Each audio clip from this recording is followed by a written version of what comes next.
Today I am standing alongside my friend, Indonesian President Prabowo Subianto, to make what is a historic announcement.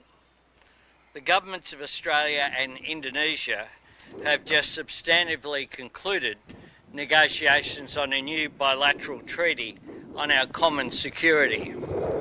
Australia's relationship with Indonesia is based on friendship, trust, mutual respect, and a shared commitment to peace and stability in our region. This treaty is a recognition from both our nations that the best way to secure that peace and stability is by acting together. It signals a new era in the Australia-Indonesia relationship. The treaty is predominantly based on the landmark security agreement signed by the Keating and Suharto governments 30 years ago. It will build on the 2006 Lombok Treaty that, among other things, reaffirmed Indonesia's territorial integrity and sovereignty. It also builds on the Defence Cooperation Agreement that we signed together last year. This treaty will commit Australia and Indonesia to consult at a leader and ministerial level on a regular basis on matters of security, to identify and undertake mutually beneficial security activities, and if either or both countries' security is threatened, to consult and consider what measures may be taken, either individually or jointly, to deal with those threats. This is a watershed moment in the Australia-Indonesia relationship. This treaty represents a major extension of our existing security and defence cooperation.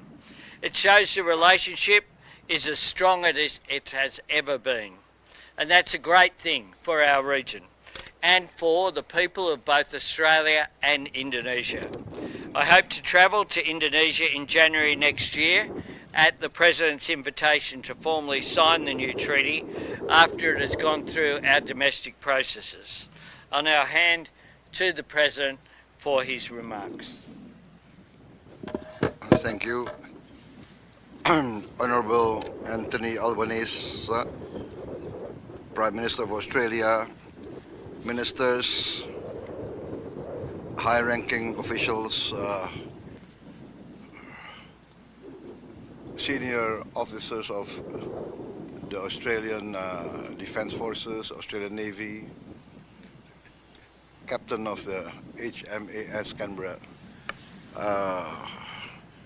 distinguished members of the media. I would like to once again thank the government of Australia, the Prime Minister of Australia and his government for receiving me. This is my first state visit to Australia, although I've been here many times. And I'm pleased to have been received by the Governor General this morning. We had very good discussions, and we, I think, concluded an important agreement, an important treaty between Australia and Indonesia,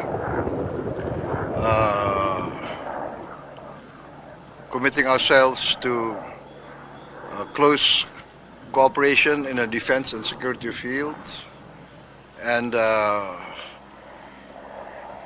essentially reaffirming our determination to enhance our friendship and to, as partners, as close neighbors, our determination to maintain the best of relationship in order to enhance and guarantee the security of both our countries.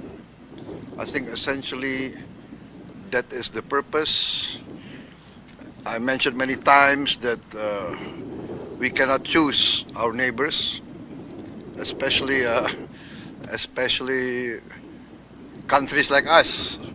It is our destiny to be direct neighbors.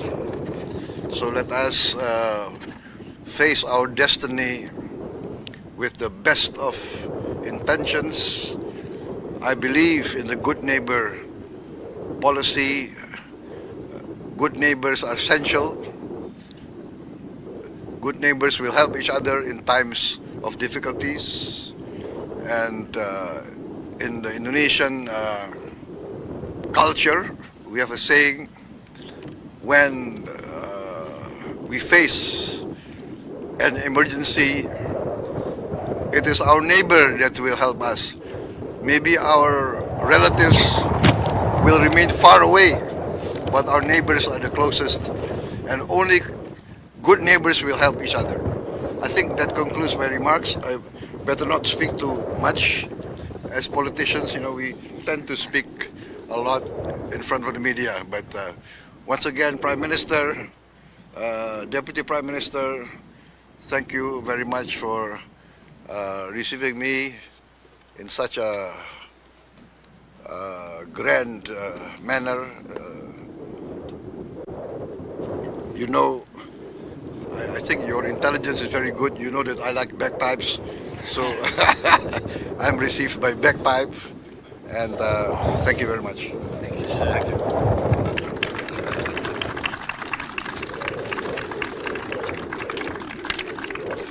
Can I thank the Chief of Navy and the Captain of the HMAS Canberra and all of the naval personnel who've welcomed us here and helped to organise this visit today. Thank you. Thank you.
karunia yang diberikan oleh Yang Maha Kuasa kepada kita.